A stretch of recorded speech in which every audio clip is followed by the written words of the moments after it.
Well, welcome back, everybody. Now we're about to tackle three more of the extras sheets to help us get ready for the final exam. So let's jump right into it. All right, with no further ado, let's bring up the sheet we need. Okay, right here. All right, here's our next problem. What is the probability of rolling at least a 3 once when rolling a single die 15 times? Find your answer correct to 3 decimal places or to the nearest tenth of a percent. Consider the opposite of the situation described to determine your answer. Or in other words, first find the probability of never rolling a 3 in 15 rolls of a single die. So let's give this a shot. What do you say? Okay, well, let's do exactly what it said. What would be the opposite thing of rolling at least 1 3? Well, how many ways in one roll of a single die do you have of not getting a 3? Well, getting a 3 is 1 way out of 6. Not getting a 3 is 5 ways out of 6. And we're going to do this 15 times. So it would be what? 5 6 of not getting 1 in the first roll, 5 6 in the second roll, 5 6 in the third roll, 5 6 in the fourth roll, up to 15 times. Well, instead of multiplying 5 6 times 5 6 times 5 6 15 times, why don't we take a shortcut? And that shortcut would be what? Let's take 5 6 and take it to the 15th power. All right? Now, 5 6 to the 15th power, to obtain that on my calculator, I simply go to it and I do 5 divided by 6, get that answer as a decimal, and then take it to the 15th power. So caret 15, enter. And I get 0.0649, and it keeps on going. Well, to 3 decimal places, this would simply be 0.065. Or as a percent, it would simply just be 6.5%. That's the probability of us never rolling a 3 in 15 rolls of the die. Well, the opposite of that would be getting at least 1 3. We might get 2 3s, we might get 4 3s, but getting at least 1 3, what's the probability of that? Well, it is simply the opposite of this, 1 minus 0.065. Or if you do that, you will get 0.935 is the probability of getting at least 1 3. Or written as a percent, that is 93.5%. So either of these answers would be acceptable for this problem. Will there be one of these on the final? You betcha. Okay, so you can look forward to that. So you want to make sure you study it carefully, okay? And you are aware of how to solve that kind of problem. All right, let's move on.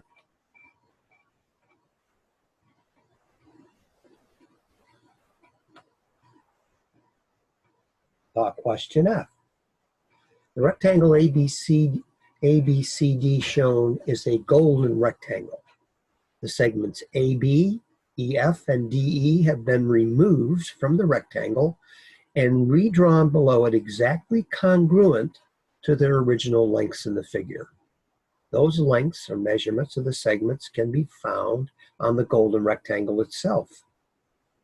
Informally prove that these 3 segments, AB, EF, and DE, taken from this large golden rectangle, ABCD, are indeed golden sections.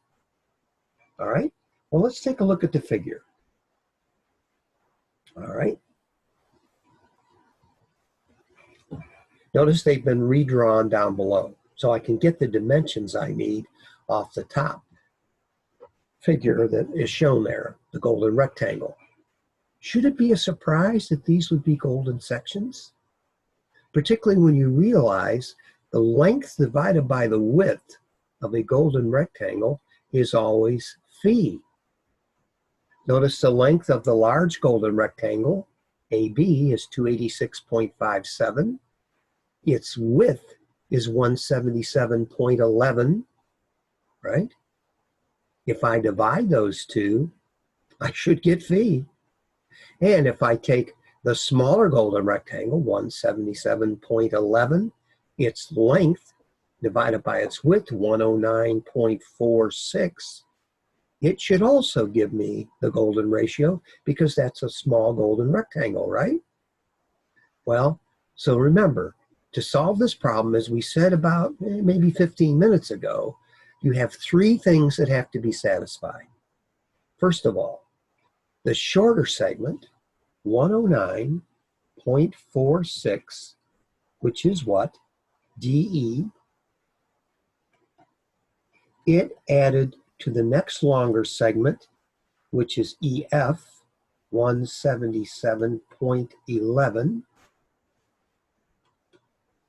should come up with the length of the longer segment, AB, which in this case is 286.57. If you take your calculator and add those two numbers together, I will guarantee you that you will get 286.57. Therefore, the first thing checks out. The two shorter segments added together give us the length of the longer segment. No problem. All right, now, do we get the golden ratio when we divide the consecutive segments? If I take EF and I divide it by DE, do I get phi? If I take 177.11 and divide it by 109.46, do I get 1.618? Do I get 1.618034, or phi? Well, if you take your calculator and you divide them, you will see you do get 1.618034 rounded to 6 decimal places, which of course is phi. Same thing with AB divided by the middle length segment, okay, which is EF. If I take 286.57 and I divide it by 177.11, if you do that on your calculator, you will see it is 1.618034, which of course is a very close approximation of phi. So, will this be on the final? You betcha, okay? You want to know what to do in this situation. Okay.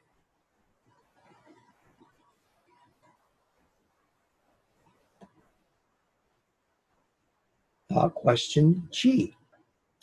Using the method discussed by the authors of this course, determine a Pythagorean triple using the given values for S and T that follow.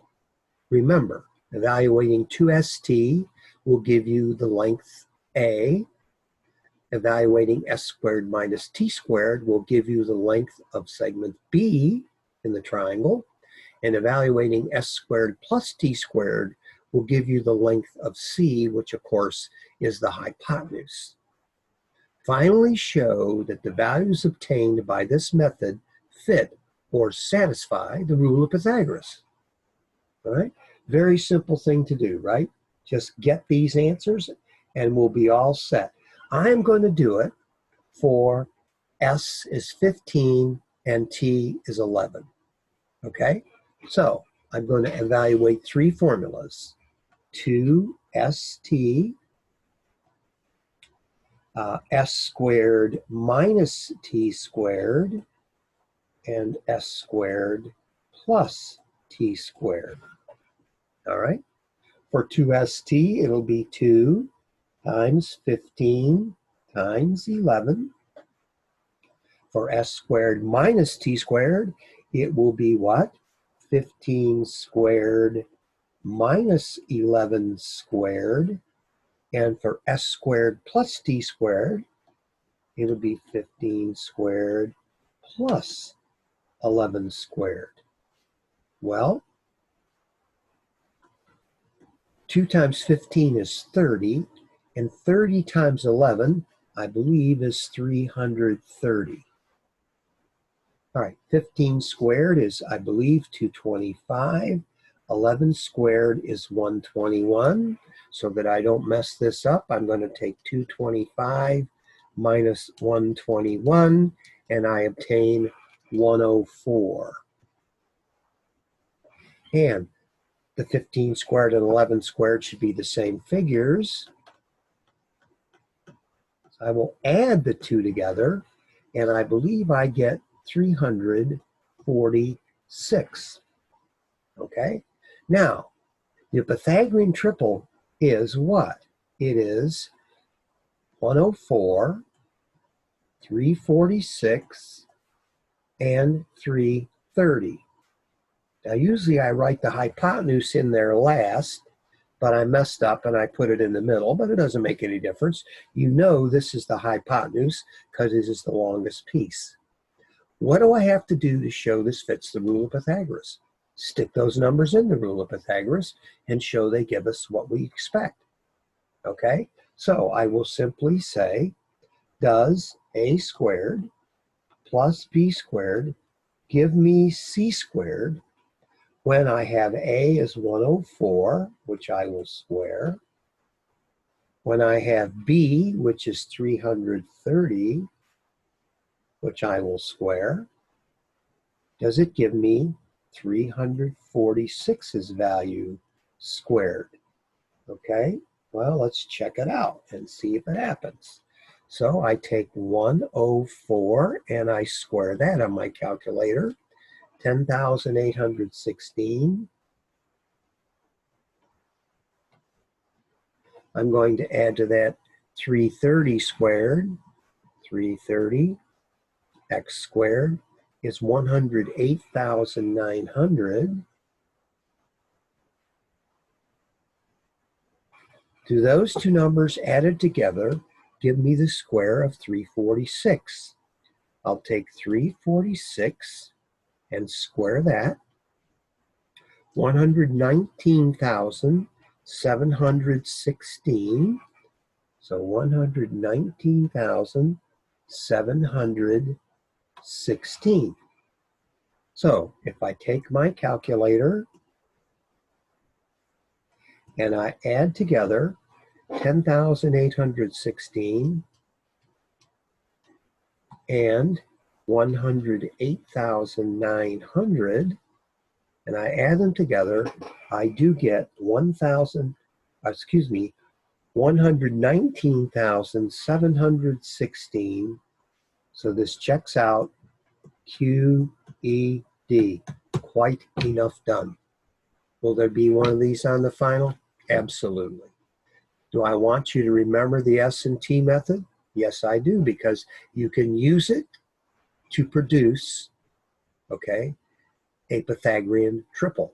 And one of the very last problems I'm going to do with you in our next class is going to involve the S&T method. But we'll discuss that in our last class, which of course is Thursday. Okay, let's go on. Okay. Thought question H. What is the probability of rolling a sum of 3 or 9 when rolling a pair of dice simultaneously? Refer to the table of outcomes shown below. Okay, how many outcomes do we have if you roll 2 dice at the same time? Well, there's 6 outcomes on the light pinkish die or salmon colored die. There are 6 outcomes on the green die. Are there 12 outcomes? No, there are not. There are 6 times 6, or 36 outcomes, okay? All right, so I know the answer will be out of 36, okay? Not out of 12. Now, it was a sum of 3 or 9, right? Well, how many ways can I get a 3? Well, 2 and 1 gives me 3, and 1 and 2 gives me 3. So there's 2 ways to get a 3. How many ways are there to get a 9? Well, there's one right there, 6 and 3, 5 and 4, 4 and 5, or 3 and 6. So how many ways is that? 6 ways out of 36. If you want to reduce it, you may. There's a probability of 1/6 that you will roll a sum of 3 or a sum of 9 when rolling 2 dice. Okay, this question will appear on the final as well. All right, let's move on. Question I. View the following information carefully before taking the exam. In other words, know the answers to these questions. What is a golden triangle? If you recall, a golden triangle is a right triangle, first of all, and it is a right triangle within which, okay, one leg is twice the length of the other. Okay, let me try to sketch this for you. Okay, here is one leg. Okay, here is another leg. And I want you to assume that this leg is twice the length of the one I just drew. Well, it doesn't appear that it is, right? So let me make it be, okay, twice the length. That looks a little, whoop, that looks a little better. Notice I'm making it be a right angle here, okay? Because a right triangle that's golden has to have a right angle in it because it is a right triangle, okay? So now I am going to draw in the third side of the triangle, okay? So I will draw it in here. Okay, so what's the story? Well, this I didn't do too well here, so let me move that over just a little bit. There, that'll look a little better. Okay, so this side right here, X, and this side Y right here are called the legs of the right triangle, right? Now, X is obviously half the length of Y if this is a golden rectangle. So 2 times the length of X should give us the length of Y. The BCP in a combination experiment, if the first event has 35 outcomes and is followed by a second event that has 30 outcomes, then the combined event's number of outcomes is it 30 plus 35, or is it 30 times 35? Well, it's 30 times 35, or 1,050 outcomes. 1,050. Multiply them together. The basic counting principle of probability. What is 72 written as a mod 10 number? Remember, any number written in mod 10 is that number's last digit, right? So as long as it's a whole number, all right? So what is the number 72? It is just 2 mod 10. What is 71 written as a mod 4 number? Well, to get that, I have to take 71, right, and divide it by the mod number. I'm converting to the mod, I'm converting it into.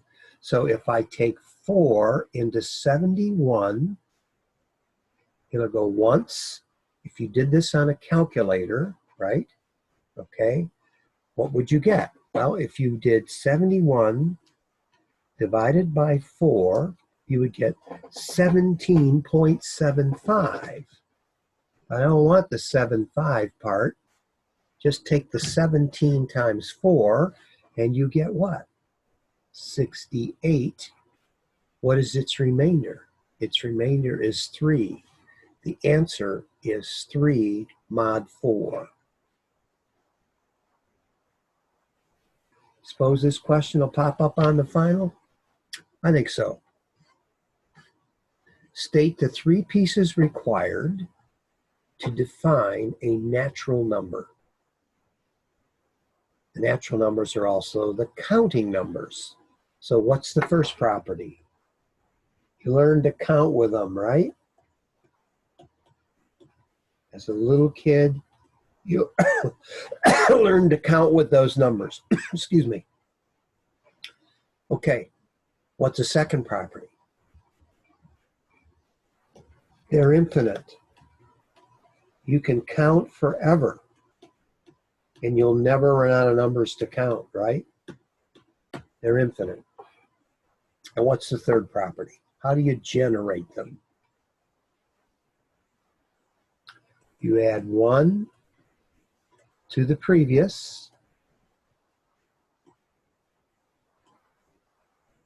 to get the next number.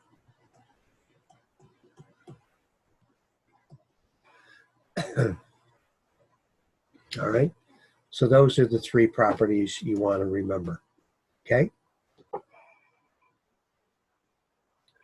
In a combination experiment, if the first event has a probability of 2/9 of taking place and is followed by a second event with a probability of 3/5 of taking place, then the 2 events combined have a probability of what of taking place? Well, what do you do with those 2 individual probabilities? If you recall, you multiply them. 2/9 times 3/5, or 6/45 would be the correct final answer to this question.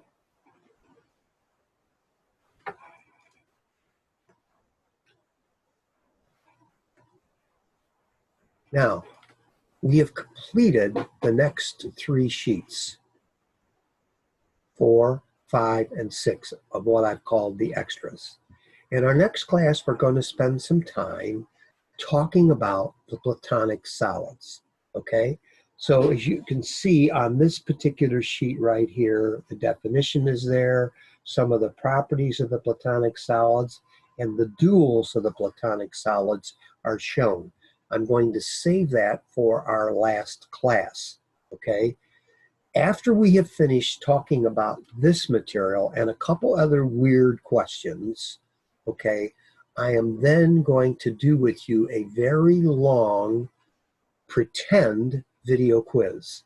I will not ask you to turn it in to me. We're going to do it together to practice more of the material that I want you to be aware of for this final exam. So this concludes today's class. Your only assignment is going to be to take some time out, okay, before the next class, okay, and study over all the material on the sheets you've gotten so far, okay? I will provide for you the last 3 sheets of the extras for our next class, and I will also provide for you the answers to all of the pretend video quiz questions we go over in the next class. And then basically, we're all finished. And it's your turn to study and get ready for the final. Now, the final, I will send to you on Monday, okay? And I will send it to you on Monday the 11th. You have until Thursday to get it back to me, okay? I'm going to ask you to do it a certain way. I will explain that in a short video that you will watch before you download the exam, okay? And there'll be an answer sheet for part of the exam, and then you'll have to do all the short answer questions out like you would on the other two major quizzes we had during the semester. It's been a pleasure working with you all, and I will, of course, repeat that and mention that again in our last class this Thursday. So spend some time looking this stuff over, and we'll see you all on Thursday. Remember, send me anything you haven't sent me yet, okay, so that we can make sure everything you have done is in my possession so I can give you a better grade. All right? Take care, and God bless.